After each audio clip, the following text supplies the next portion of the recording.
Online বইঘর দীর্ঘ 9 বছরেরও বেশি সময় ধরে সারা ভারতে হোম ডেলিভারি করছে ইসলামিক বই, খাঁটি মধু, কালো জিরা ও জাইতুন তেল, আতর, খেজুর ও বিভিন্ন হালাল সামগ্রী। Mobile number 800-100-7990।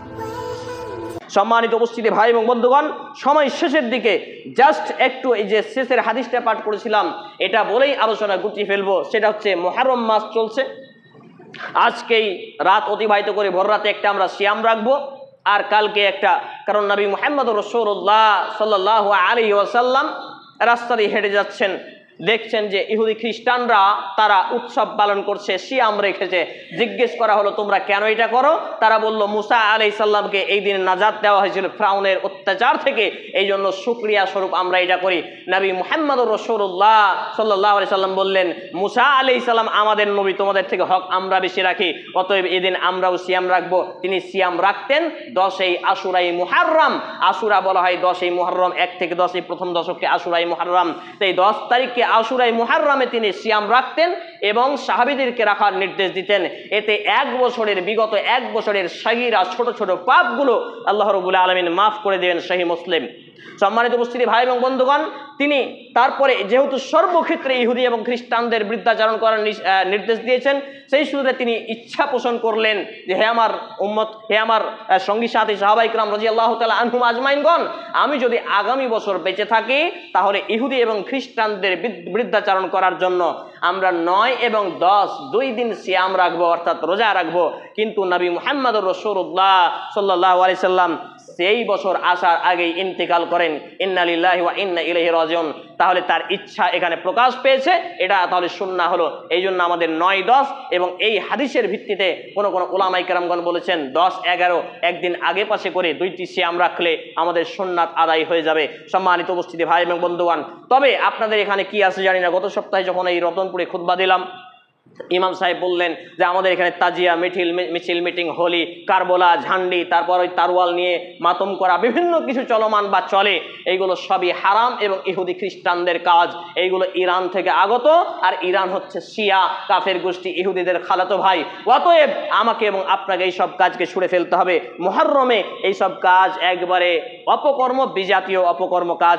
এই জন্য আমি যে হাদিসটি দ্বিতীয় খুতবার পরে আপনাদের সামনে দ্বিতীয় দফায় পাঠ করেছিলাম, আর ইবনে উমর রাদিয়াল্লাহু তাআলা আনহু قال رسول الله صلى الله عليه وسلم من تشبه بقوم فهو منهم।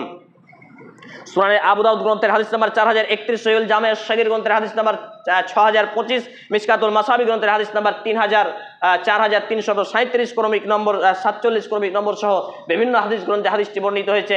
নবী মুহাম্মদুর রাসূলুল্লাহ সাল্লাল্লাহু আলাইহি সাল্লাম জানিয়েছেন, যেই ব্যক্তি যেই জাতির যেই দলের অনুকরণ করলো, অর্থাৎ চুল যদি কাটে তাদের মতো, দাড়ি রাখে তাদের মতো, প্যান্ট কাটে তাদের মতো, ড্রেস পরে তাদের মতো, এ টু জেড যে যার সাদৃশ্য অবলম্বন করলো সে তাদের দলেও দলভুক্ত হয়ে গেল, অর্থাৎ উম্মতে মুহাম্মদী থেকে সে বেরিয়ে গেল, মুসলিম মিল্লাত থেকে সে বেরিয়ে গেল। চিন্তা করুন, আমি, আমার ছেলে মেয়ে, আমার স্ত্রী, আমার প্রতিবেশী, আমার বংশ, আমার পাড়া, আমার গ্রাম আজকে কোন পথে? তারা কি মুসলমান ঘরে আছে? এই হাদিসের ভিত্তিতে আমার ঈমান পর্যন্ত সন্দেহাধীন হয়ে যেতে পারে। অতএব প্রিয় ভাই এবং বাবা জীবন, এই সমাজের অসংখ্য সামাজিক জাহিলিয়াতগুলোকে উফরে ফেলে পবিত্র কোরআন এবং সুন্নাহ ভিত্তিক জ্ঞান চর্চায় নিমজ্জিত হন। মসজিদে শুধু বাচ্চাদের মক্তব নয়, বড়দের তালিম দেওয়ার চেষ্টা করুন 7 দিনে একদিন। তবে কোনো সংগঠনকে আশ্রয় দেবেন না, কোনো সংগঠন নয়। সংগঠনের নামে আজকাল যা ইচ্ছা তাই চলছে।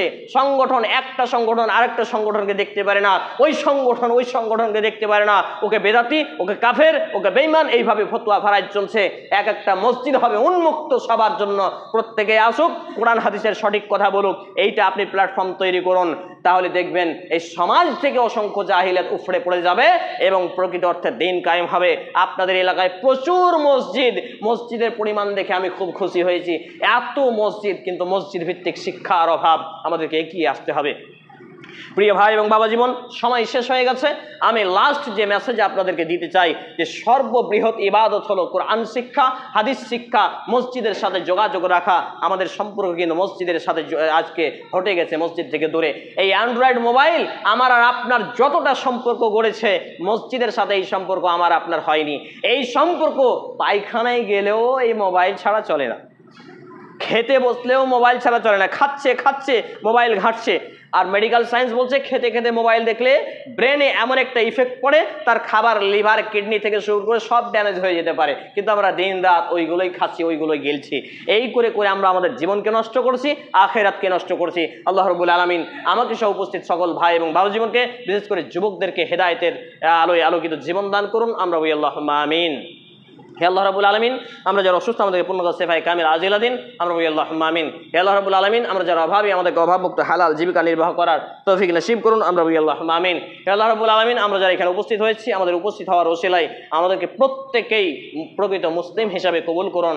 আমরা বলি আল্লাহুম্মা আমিন। হে আল্লাহ সুবহানাহু ওয়া তাআলা, আমাদের যারা মুসলমান হয়ে মৃত্যুবরণ করছে, প্রত্যেকের বাপ মা, ভাই বোন, আত্মীয় স্বজন যে বা যারাই, বিশেষ করে আমার মা এবং নানা নানি, আল্লাহ তাআলা আপনি তাদের জীবনের ভুল ত্রুটি ক্ষমা করুন, তাদের কবরের শান্তির বিছানা বিছিয়ে দিন, তাদেরকে জান্নাতুল ফেরদাউস নসিব করুন।